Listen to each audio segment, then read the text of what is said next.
انقلاب 1857 سے بہت سی کہانیاں جڑی ہوئی ہیں۔ یہ کہانیاں ایک بدیسی قوم کے ہاتھوں ہماری قوم کی تہذیبی، سماجی، سیاسی، جذباتی اور ذہنی ہر طرح کے تجربوں کے گرد گھومتی ہے۔ جواہر لال نہرو نے لکھا تھا، انگریزوں کی آمد سے پہلے بھی ہماری قوم کو سیاسی شکست کے تجربے سے گزرنا پڑا تھا، مگر ایسے لوگوں کے ذریعے جو ہندوستان آئے تو یہیں کے ہو کر رہ گئے، جنہوں نے ہندوستان کو اپنا گھر بنا لیا۔ مگر انگریز قوم یہاں رہنے کے لیے نہیں بلکہ ایک بیوپار کرنے کے لیے آئی تھی۔ اس کے کاروبار میں سیاست بھی شامل تھی۔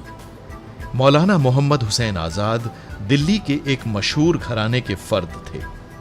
ان کے والد مولوی محمد باقر انگریزوں کے جبر سے آزادی کا جھنڈا بلند کرنے والوں میں پہلے صحافی تھے، جنہیں شہید کر دیا گیا۔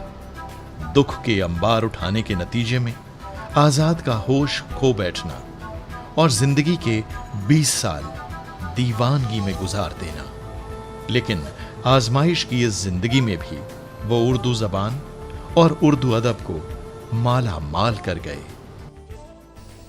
محمد حسین آزاد، یہ ایک عجیب و غریب کہانی کا عنوان بھی ہو سکتا ہے۔ مولانا محمد حسین آزاد ایک جیتی جاگتی شخصیت کے مالک تھے۔ ہماری ادبی روایت میں ان کی کئی حیثیتیں ہیں۔ وہ ایک بہت مشہور نثر نگار، انشا پردازی کے اعتبار سے غیر معمولی اعتبار رکھنے والے، ہماری ادبی تاریخ کے اولین کہنا چاہیے لکھنے والوں میں، اسی کے ساتھ ساتھ نقاد، شاعر، ڈرامہ نویس، انشائیہ نویس، غرضے کی کئی حیثیتیں تھیں ان کی، اور جنہوں نے 19ویں صدی کا زمانہ جو نشأت ثانیہ کا زمانہ کہلاتا ہے، اس زمانے میں ہندوستان میں جب ایک نئے شعور کی داغ بیل ڈالی جا رہی تھی، اسے فروغ دینے میں ایک غیر معمولی رول ادا کیا۔ انہوں نے کہنے کو تو ایک لمبی عمر پائی، لیکن تقریباً 21 برس وہ دیوانے رہے۔ اپنے ایک لیکچر میں انہوں نے کہا تھا کہ جنوں ایک طرح سے لازمہ شاعری ہے، خدا ہر ایک کو یہ نعمت نصیب کرے۔ اب دیکھیے، یہ عجیب بات تھی، پتہ نہیں کس لمحے میں انہوں نے یہ بات کہی تھی کہ اس بات کا اطلاق انہی کی اپنی زندگی پر ہو گیا۔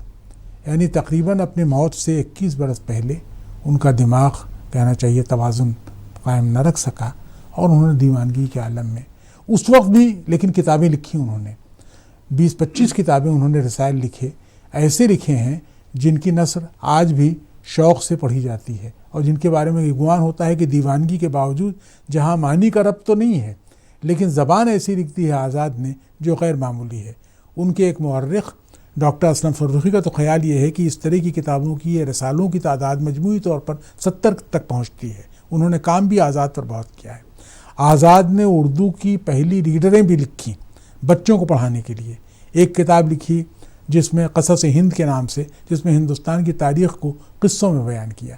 ایک کتاب لکھی اردو کی ریڈریں، جس کے السٹریشنز اس زمانے میں روڈیارڈ کپلنگ کے والد جان کپلنگ نے بنائے تھے۔ انہوں نے اردو کی سب سے مشہور تاریخ کہنا چاہیے، پہلی تاریخ جو لکھی وہ ہے آب حیات۔ اسی کے ساتھ ساتھ ان کا سفر نامہ سیر ایران، لسانیات پر ان کی کتاب ایک طریقے سے لسانیات کے ابتدائی یعنی سطح پر لسانیات کے مضمرات سے بحث کرتی ہے، سخندان فارس۔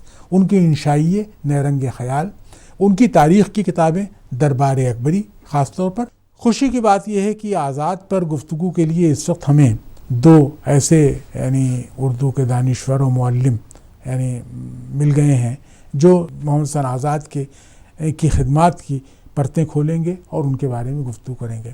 ایک تو پروفیسر اسلم پرویز بیٹھے ہوئے ہیں جو دلی کے رہنے والے ہیں، دلی اسکول پر ان کی نظر تو بہت سے موضوعات پر ہے، لیکن خاص طور پر دلی کی روایت پر بہت گہری نظر رکھتے ہیں، اور 19ویں صدی کے نثر پر، 20ویں صدی کے نثر پر، شاعری پر جنہوں نے بڑا کام کیا ہے، اسلم پرویز صاحب آزاد سے غیر معمولی دلچسپی رکھتے ہیں۔ اس وقت وہ اردو کا ایک بہت مشہور جرنل ایڈٹ کر رہے ہیں اردو ادب کے نام سے، جو انجمن ترقی اردو سے شائع ہوتا ہے۔ اس کے علاوہ ہمارے ساتھ ہیں پروفیسر معین الدین جینا بڑے نامور افسانہ نگار، تعبیر کے نام سے ان کے افسانوں کا ایک مجموعہ شائع ہو چکا ہے، اور ظاہر ہے کہ انہوں نے ہمارے زمانے کے بہت سے واقعات پر ایسی جیتی جاگتی کہانیاں لکھ دی ہیں جہاں یہ فیصلہ کرنا مشکل ہے کہ واقعہ بڑا تھا یا کہانی اس سے آگے بڑھ گئی ہے، کہانی بڑی ہے۔ تو معین الدین جینا بڑے صاحب فلم پر بہت اچھی نظر رکھتے ہیں، بیانیہ نیریشن پر، نیریٹو پر کے محاسن پر، اور اس کا ایک جائزہ بڑی خوبصورتی سے انہوں نے اپنی کتاب میں لیا ہے۔ اسلم بھائی، ہم بات آپ سے شروع کرتے ہیں۔ آزاد مجھے ہمیشہ ایک درد کے احساس کے ساتھ یاد آتے ہیں، یعنی بڑے اچھی شکل صورت ان کی، جو بڑی پاکیزہ ان کے خد و خال، ایرانی النسل ظاہر ہے کہ ایک طریقے سے تھے وہ، اور ظاہر ہے کہ ان کی بلا کی کشش ان کی تحریروں میں عجیب احساس ہوتا ہے۔ نارنگ خیال پڑھیے یا دربار اکبری پڑھیے، آب حیات میں شاعروں کے مرقع دیکھیے، تو یہ بنتا ہے کیسی کیسی، اور اس آدمی نے کیسی آزمائشوں سے بھری ہوئی زندگی گزاری۔ اس کو کبھی اپنی صلاحیتوں کے مطابق اس کے شاع نشان نوکری نہیں مل سکی، انگریزوں نے اسے ہمیشہ دبا کے رکھا۔ جب وہ لاہور گئے، پنجاب بک ڈپو میں ملازم ہوئے، 19ویں صدی کا وہ زمانہ یاد کیجیے۔ اور پھر یہ کہ ان تمام باتوں کا پھر اس نے غدر کے ہاتھوں جو تکلیف اٹھائی، ان کے باپ مولوی محمد باقر دلی کے رہنے والے، جو کہنا چاہیے کہ ہندوستان میں شہید ہونے والے پہلے صحافی تھے جنہوں نے اپنی جان دی اپنی صحافت کی وجہ سے۔ ایک ان کی جوان بیٹی جس کا اچانک انتقال ہو گیا، ایک شیرخوار بچی چھوٹی سی جو غدر کے زمانے میں 58 کے زمانے میں دھماکے کی آواز سن کر کے اس کی جان نکل گئی۔ اور خود اقبال یعنی خود آزاد نے جس طرح دیوانگی کے عالم میں 21 برس گزارے، یہاں سے پیدل معلومہ چلتے ہوئے لاہور جا پہنچے، اور کہتے یہاں انہوں نے تعلیم حاصل کی تھی اس میں دلی کالج میں، ماسٹر رام چندر کے شاگرد تھے۔ آپ ظاہر ہے کہ ان کے مختلف خصوصیات پر نظر رکھتے ہیں، ان کے بارے میں کچھ آپ گفتگو کا آغاز کریں۔ بھائی، آزاد کی شخصیت بڑی دلچسپ ہے، اور ہم لوگوں نے جب اردو میں تعلیم حاصل کرنی شروع کی اور ایم اے کی سطح تک پہنچے تو سب سے پہلے ہمارا تعارف ہوا آزاد کی کتاب آب حیات سے۔ اور آزاد کی تو ایک سے ایک کتاب جو ہے وہ اپنی جگہ بہت خوب ہے، لیکن آزاد کی جو آب حیات ہے وہ ایک ایسا نقش چھوڑتی ہے۔ ایک تو اتنی دلچسپ اس کی نثر ہے، انشا پردازی کا بہترین نمونہ ہے، اور کئی چیزوں میں انہوں نے پہل کی ہے، یعنی اردو کا صحیح معنوں میں وہ پہلا تذکرہ ہے۔ اس سے پہلے فارسی میں تذکرے لکھے جاتے تھے۔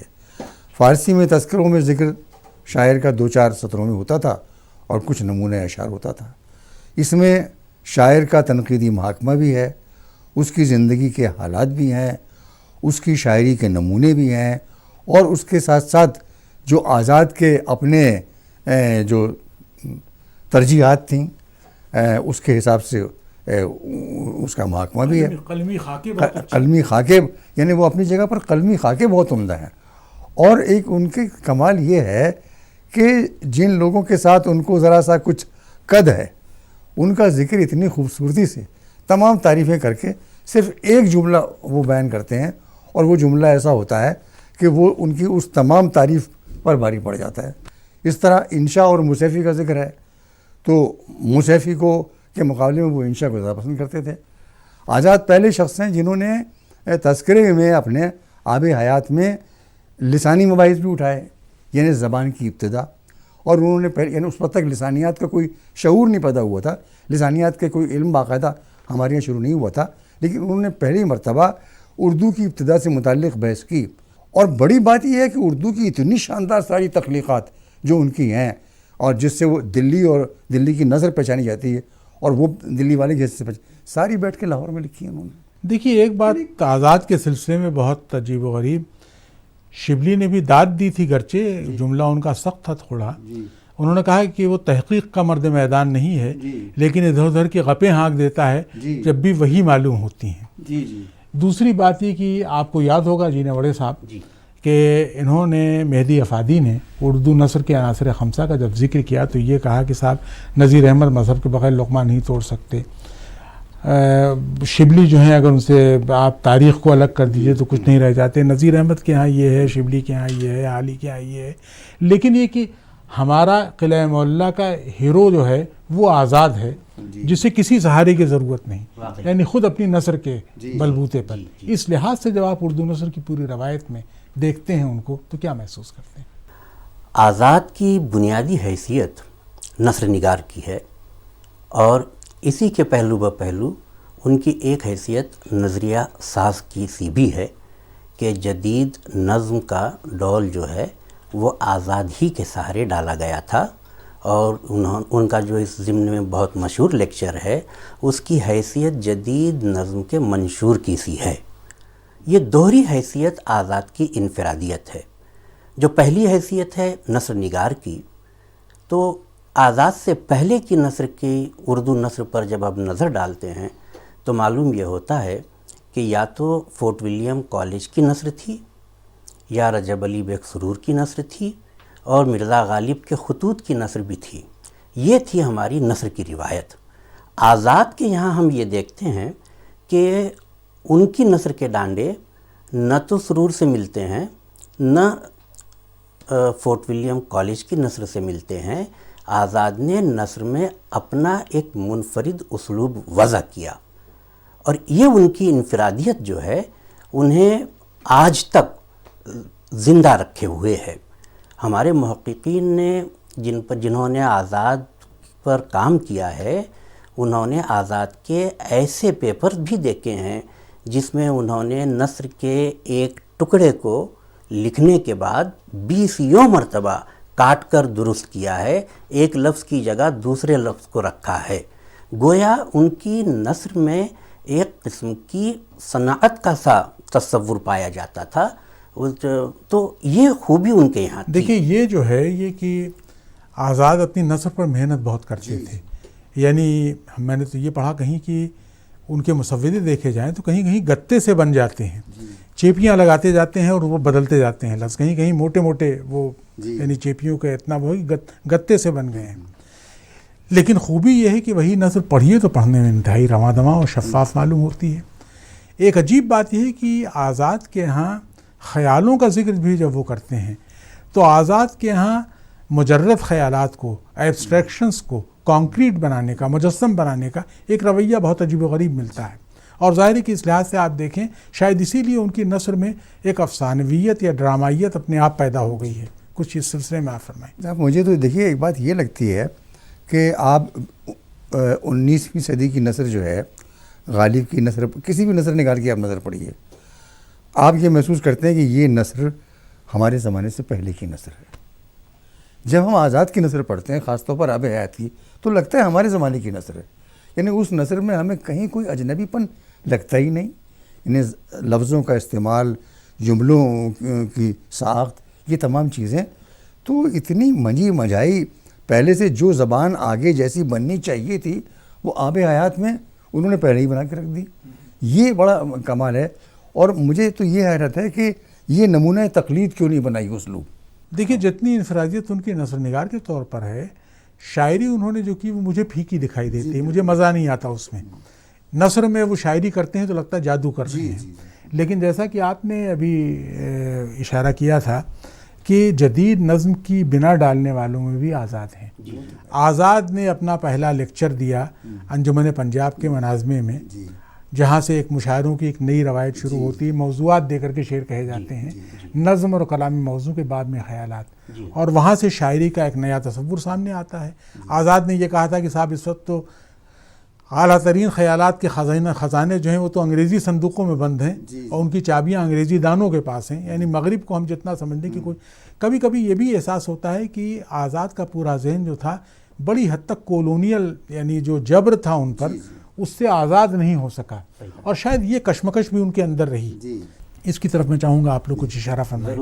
انجمن پنجاب کا جو منشور بنایا گیا، مینیفیسٹو جو بنا تھا، اس میں لکھا تھا اس انجمن کا مقصد حاکم اور رعایا کے درمیان رشتہ ممانست کو ترقی دینا ہے، یعنی انگریزوں کی غلامی کے لیے ہمارے ذہن کو تیار کرنا ہے۔ تو اس جبر کا شکار آزاد بھی ہوئے، اس جبر کا شکار مولانا حالی بھی ہوئے، یعنی دونوں کے ہاں، آزاد کے ہاں آب حیات میں اور مولانا حالی کے ہاں مقدمہ شعر و شاعری میں اس کا عکس دکھائی دیتا ہے۔ اس سے جو آزاد کے ہاں کشمکش پیدا ہوئی وہ بھی بہت ایک غیر معمولی، اور یہی وجہ ہے کہ انہوں نے جو شاعری کی آپ دیکھیے پھیکی سی تھی۔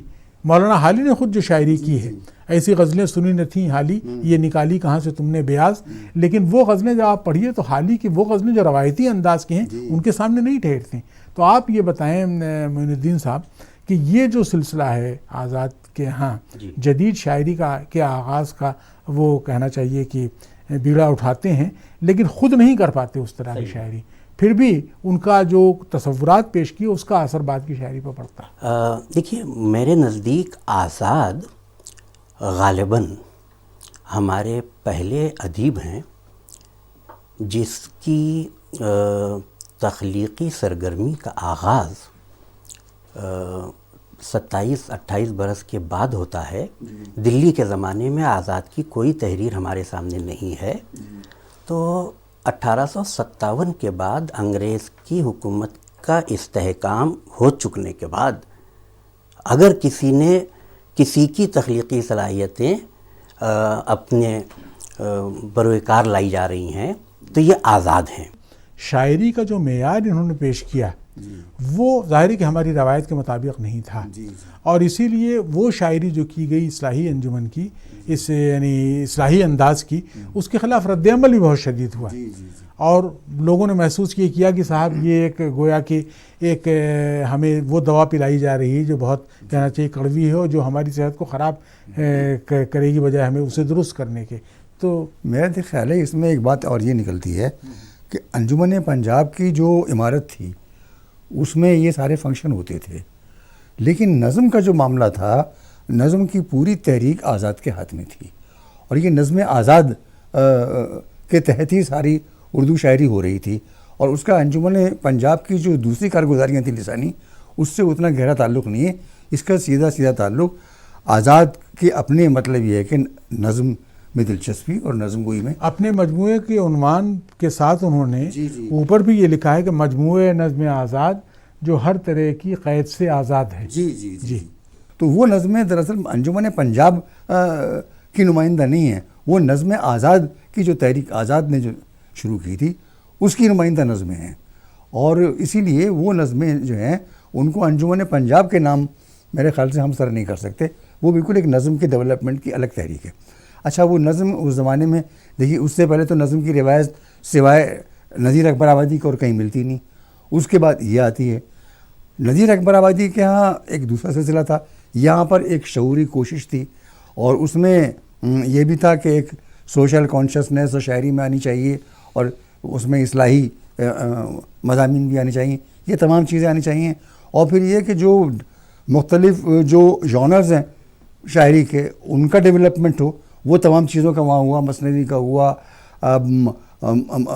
اور دوسری تمام چیزوں کا ہوا۔ تو اس اعتبار سے میرا خیال یہ ہے کہ جو نظمیں یہاں کہی گئی ہیں انہوں نے نظم کی تحریک کو ہماری ایک قوت تو بخشی ہے، اور نظم گوئی کی ایک روایت وہیں سے نکلی اور چلی ہے، ورنہ شاید نظم اتنے جلدی ترقی نہ کرتی۔ تو یہ ایک سیکوینس یوں بن کے چلا آتا ہے، اور میرے خیال ہے اس کا جو سرچشمہ جو ہے وہ نظم آزاد کی تحریک ہے۔ اس سلسلے میں میں چاہتا ہوں کہ آپ کچھ فرمائیں۔ میرا معروضہ یہ ہے شمیع حنفی صاحب کہ یہ جو نظم آزاد جسے ہم کہہ رہے ہیں، نئی نظم، یہ بہرحال کلونیل ایجنڈے کا حصہ تھی، اور سیکریٹری کا لیٹر ہے جسے کوٹ کیا ہے محمد صادق صاحب نے اپنے پی ایچ ڈی تھیسس میں بھی، اور بعد میں انگریزی میں جو انہوں نے ہسٹری آف اردو لٹریچر لکھی، کہ سیکریٹری صاحب نے سرشتہ تعلیم کرنل ہال رائٹس کو خط لکھا کہ صاحب یہ واہیات قسم کی شاعری جو ہے ہندوستان میں پائی جاتی ہے، اور یہ ہمارے درسی کتابوں کے کام نہیں آئے گی۔ آپ اس ایک غالب کا نام لیا، ایک اور شاعروں کا نام لیا، ان کے یہاں کچھ مطلب کی شاعری نکلے تو دیکھ لیجئے، ورنہ آپ طرح ڈالیے نئی شاعری کی تاکہ یہ بامعنی زندگی سے قریب شعر کہہ سکیں۔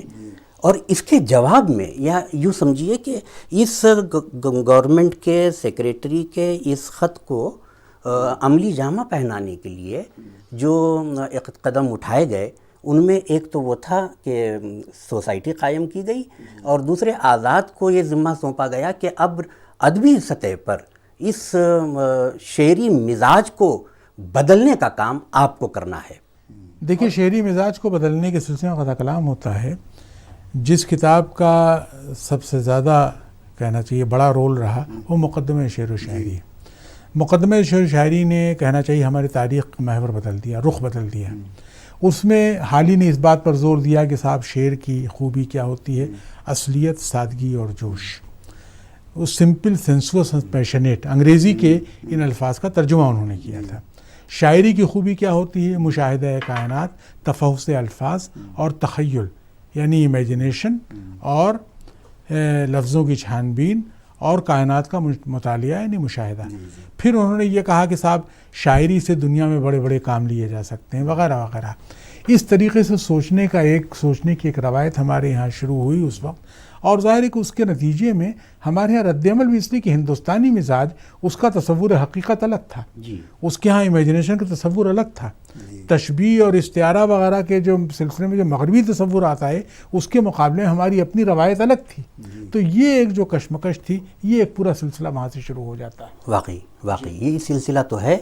اور موضوع دے کر نظم کہلوانے کا جو ہمارے یہاں تو غزل میں یہ ہوتا تھا کہ حیت طے کرتی تھی، اس کی فنی اکائی عطا کرنے کا کام صنف کو حیت کرتی تھی، اور موضوع بدلتا رہتا تھا ہر شعر میں. یہاں موضوع طے کر کے جب انہوں نے کہا کہ آپ شعر کہیے تو گویا تو موضوع بھی رکھے، دیکھیے حب وطن ہے، مناظر رحم و انصاف ہے، امید ہے وغیرہ. تھیم سے آپ ڈسکس کریں گے تو اس سے ایک بحث شروع ہوگی. اب بیوہ ہے، چپ کی داد ہے، ان نظموں کو آپ کیا کہیں گے؟ برقع رت ہے، یہ تمام نظمیں جو ہیں ان کو آپ کیا کہیں گے؟ یا مسدس علی کو لے لیجیے آپ. نہیں، پھر ایک آخری بات جو سلسلے میں چاہتا ہوں کہ ایک دو جملے آپ ضرور فرمائیں، وہ یہ ہے کہ ہماری روایتی اصناف مرثیہ، قصیدہ، مثنوی اور غزل، اس میں انہوں نے ہر حالی نے مقدمہ شعر و شاعری میں سب کا بہت سختی سے جائزہ لیا. شعر کے بارے میں کہا کہ وہ اصلیت، سادگی اور جوش انگریزی سے ماخوذ گویا کہ تصور تھا. انگریزی میں سمپل، سینسوس، پیشنیٹ کا مولانا نے یہ ترجمہ کیا تھا. اسی طرح شاعری کے بارے میں انہوں نے کہا کہ شاعری کی ایک دار و مدار 3 باتوں پر ہے: تخیل، مشاہدہ کائنات اور تفحص الفاظ، لفظوں کی چھان بین. لیکن زیادتی جہاں ہوئی سب سے زیادہ اسلم بھائی، وہ یہ ہوئی کہ مقدمہ شعر و شاعری میں ہمارے روایتی تصورات، روایتی شعریات جو رہی ہے، نہ صرف یہ کہ اس کے خلاف بہت سی باتیں آتی ہیں، کچھ یہ بھی رہا کہ ہماری روایتی اصناف کے محاسن کو بھی حالی نے نظر انداز کر دیا. روایتی اصناف سے مراد مرثیہ ہے، قصیدہ ہے، غزل ہے. اس کے جو محاسن، جو خوبیاں تھیں، اس کو انہوں نے نہ صرف یہ کہ اس کو نظر انداز کیا، کہیں کہیں تو ایسا لگتا ہے کہ بہت سخت تنقید ان کی زیادہ ہو گئی ہے. اور انہوں نے جو صنف سب سے زیادہ پسند کی وہ مثنوی کی تھی، جو آج کے زمانے کے تجربات کے بیان کے لیے وہ حیت ہمارے لیے زیادہ کارآمد ہو سکتی تھی. اس ساری گفتگو کا لب لباب یہ ہے کہ آزاد اور حالی 2 الگ الگ شخصیتیں تھیں، لیکن ایک ہی عہد کی ضرورتوں کی تکمیل دونوں کرنا چاہتے تھے، اور دونوں میں ایک تعلق یوں پیدا ہو گیا کہ دونوں ایک ہی جگہ ملازم تھے. لاہور میں دونوں کا قیام تھا اور سررشتہ تعلیم سے دونوں تعلق رکھتے تھے. اور ظاہر ہے کہ دونوں نے اپنے اپنے طور پر انگریزوں کے احکام کے مطابق اردو شاعری کو نئے تصورات سے روشناس کرانے کی کوشش کی. اس طرح ہم یہ دیکھتے ہیں کہ ایک کشمکش کا ایک مستقل احساس ہے جو آزاد کے ہاں بھی، حالی کے ہاں، دونوں کے ہاں آپ کو دکھائی دیتا ہے. اور میرے سمجھ میں تو یہی بات آتی ہے، اور ظاہر ہے کہ میں سمجھتا ہوں کہ حالی کے ہاں اور آزاد کے ہاں، دونوں کے ہاں یہ بات تھی کہ ان کا دل کچھ کہہ رہا تھا، دماغ کچھ اور کہہ رہا تھا. دل اور دماغ کی اس کشمکش میں دونوں پر جو گزری اس کی داستان بہت طولانی ہے، سب کا ذکر ہم نہیں کر سکتے، یہاں جائزہ لینا مشکل ہے. لیکن ایک بات یہ کہی جا سکتی ہے کہ اپنی تمام پریشانیوں، مسائل کے باوجود آزاد نے اور اسی کے ساتھ ساتھ حالی نے بھی جو خدمات انجام دی ہماری ادبی روایت کی، ادبی تاریخ کو بنانے میں، ادبی تنقید کی روایت قائم کرنے میں، شاعری کو ایک نیا رخ دینے میں، انشائیہ کو ایک نیا اعتبار بخشنے میں، وہ بہت غیر معمولی ہے. اور آزاد تو اپنے اسلوب کی بنا پر ان کے ہاں جو ڈرامائیت، جو خطابت، جو افسانویت، جو کشش دکھائی دیتی ہے، شاعری میں تو وہ ہمیں مرجھائے ہوئے دکھائی دیتے ہیں، لیکن نثر میں جیسے شگفتہ دکھائی دیتے ہیں. ان سب چیزوں نے مل جل کر آزاد کو ہمارے لیے ایک بہت دلچسپ موضوع بنا دیا ہے. وہ ظاہر ہے کہ اردو زبان و ادب کے ایسے محسنوں میں ہیں جن کے کارناموں کا ہمیشہ رہتی دنیا تک اعتراف کیا جاتا رہے گا. بہرحال آپ دونوں کا بہت بہت شکریہ.